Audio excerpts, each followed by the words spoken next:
They said the well had been dry for centuries. But not dry in the sense of lack of water as it seemed. With all the dark mysteries surrounding it, it was not just an ordinary well that had nourished the community with fresh water for centuries, but a well that had sucked from the community and had lived on. Why was the well talked about with reverence? Was there something sacred about the well? Was there a secret that was lurking in the well? Even the eldest man alive in the community cannot attest to ever seeing anyone drew water from the well. No existing story about the ancestors drinking water from the well. Everyone retained a knowledge of a dry well about the well. But even dry wells echo. In the forgotten village of Obadonta, the old stone well crouched at the center like a wound that would not heal. Its walls were cracked, its stones moss-stained, its rope and bucket long rotted away that no one can remember what it used to look like. The aura around the well was heavy with the unseen, and no one could explain what everyone feels whenever they go near the well. Children were warned never to go near it. The elders said the well had swallowed too many lives. But was it really true? The curious-minded youths of the community questioned the myth that the well swallow lives of men, but no record of any known person that was known to have been swallowed by the well. They called it the Well of Silent Screams. Yet for one boy, that forbidden place became a beacon. Ikenna was the kind of boy people look through and see nothing, nor worthy of attention. In a household of 7 children, he was the 5th, neither the firstborn with duties, nor the lastborn with charm. He did all the chores in the house but never got any appreciation. Ikenna was well grounded with the rudiments of his mother's kitchen, long before his eldest sister could boil water successfully. Yet his mother couldn't really place it, if he was a child or a servant in his house. He fetched water, swept yards, and carried firewood, but no one remembered to thank him. His father spoke more to goats and the rest of his livestock than he did to him. It was not just frustrating, but also very painful that his mother often forgot his portion at mealtime, even when it took his helping hands in the kitchen to get the food ready. He started coming to terms with the possibility that the situation had nothing to do with luck, but some kind of spiritual forces prevailing against him. Especially when he considered the fact that, at school, the situation was even worse. But certainly, Ikenna turned things around and became the favorite wherever he was.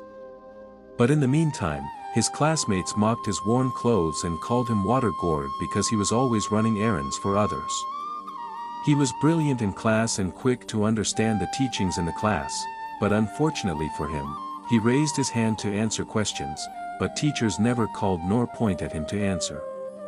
He was made invisible and irrelevant for anything good. He was forgettable. Unseen and never noticed. One evening, as he trudged home from the stream with a bucket of water on his head, he walked silently behind 2 young ladies from his neighborhood, who were also coming from the stream. He had already made certain that people don't notice him, so he walked silently behind the gossiping ladies. He overheard them whispering aloud. "They say the well still listens. Hush, or it will hear you." They giggled and were silent for a while until they walked past the well. But my grandmother told me, it grants wishes, if you know how to feed it." The words clung to Ikenna's mind. He practically meditated upon those words until he got home.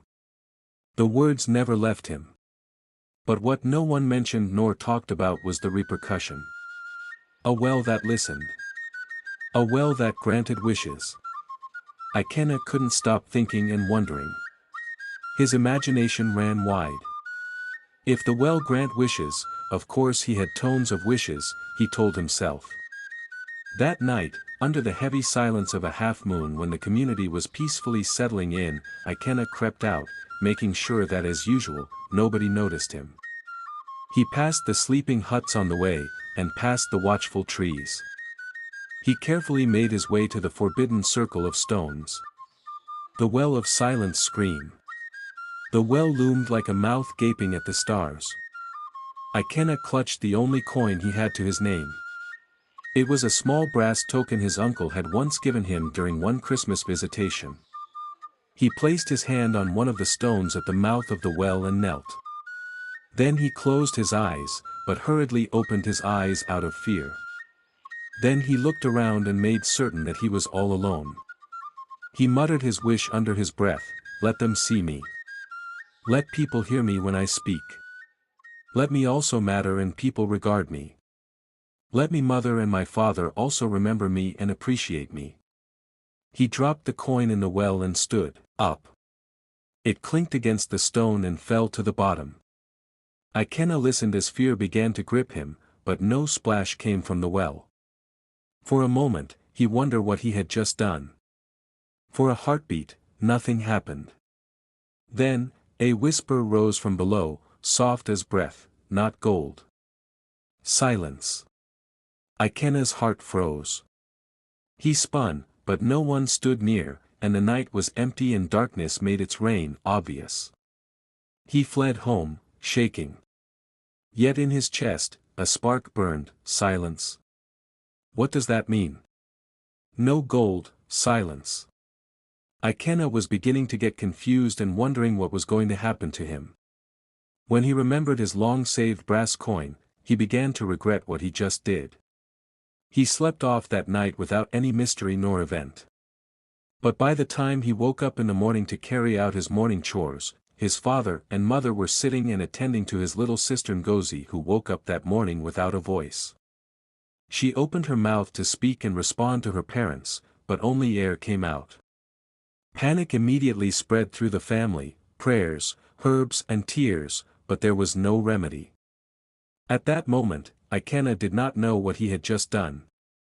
His mother wailed. His father shook her shoulders in despair. But through the storm of worry, Ikena felt something strange in him. He wasn't sure what it was, but gradually, the changes became obvious.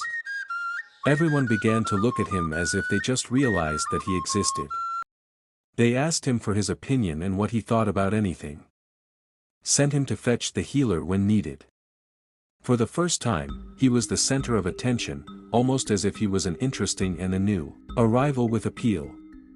And that night, when he passed the well again, he swore he heard muffled cries drifting up, like someone screaming, but pressed beneath water.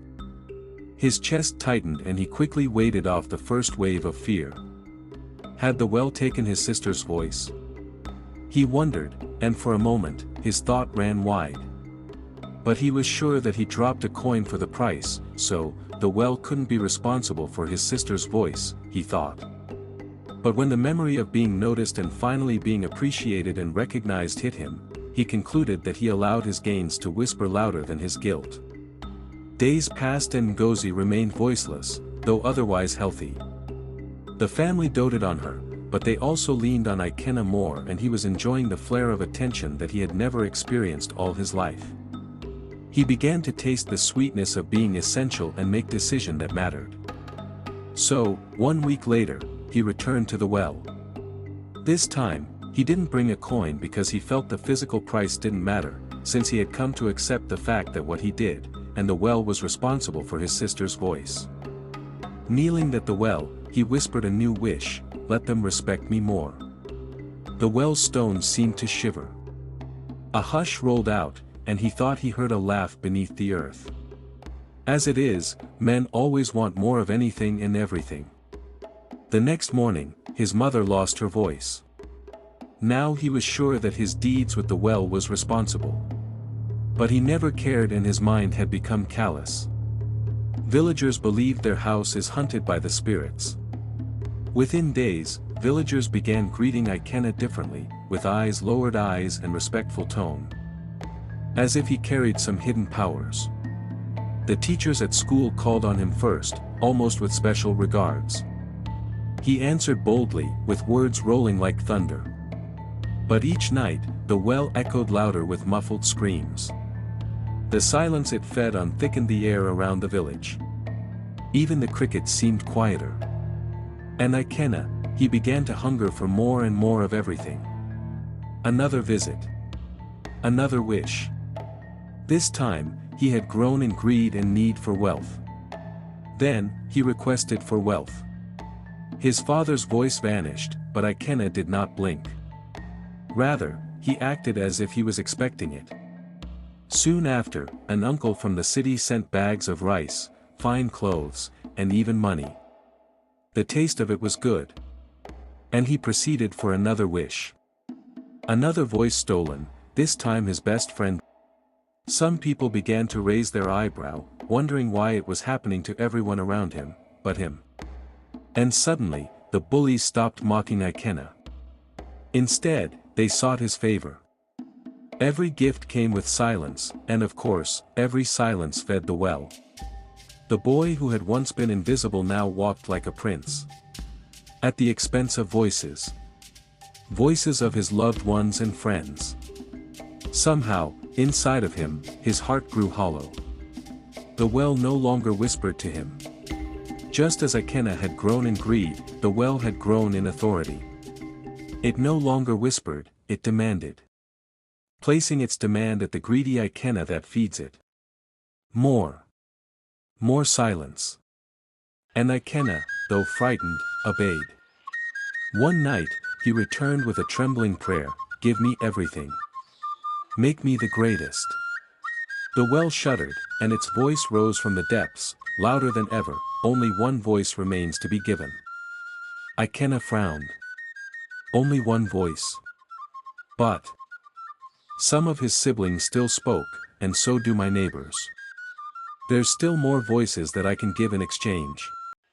Why are you reducing it to one voice? I still have a lot to request from you. And there are also many people in this village that are still speaking. There was a moment of silence, and then he understood. The last voice the well wanted was his own voice. He staggered back, terror filling him. No. Not me. I gave you enough. The well's breath swept over him, cold and endless. Every wish has a cost. Desires was fed.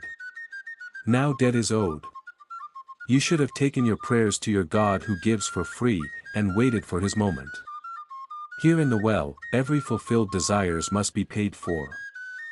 That night, his family sat mute around the fire, sister, mother, father, friend, all hollow-eyed, lips moving with no sound, and shadows clung to them like shrouds. And still, Ikenna could hear them, down in the well, screaming, screaming, and screaming. He fell to his knees, sobbing. Take it back. Let them speak again. I'll give you mine instead. His scream tore into the night, and vanished. His throat worked, but no sound followed. The well glowed faintly, like a lantern lit from within. For the first time, the muffled screams faded. The village awoke with voices restored. But Ikenna's voice was gone. No one remembered him after that. Not entirely. When they spoke of the voices that returned, no one remembered to mention the boy who had lost his own. He lived, but voiceless, wandering all over the community. He made several attempts at the well to request for a voice at the well, but unfortunately, he did not have the voice to make the request. His name slipped from memory like mist. And they say, to this day, if you lean over the stones of the old well on a moonless night, you will hear no echoes, but one long, eternal scream. A boy's scream, trapped forever in silence. So, if it was you, how many voices would you sacrifice, just to be heard? And that's how the story ended. At least for now. So, let me know what you think about the story in the comment below. Oh, I love to hear your comments, and that way the story continues. Please, don't forget to subscribe to this channel if you haven't subscribed already, and also remember to share the story with your loved ones for a good time. Stay blessed.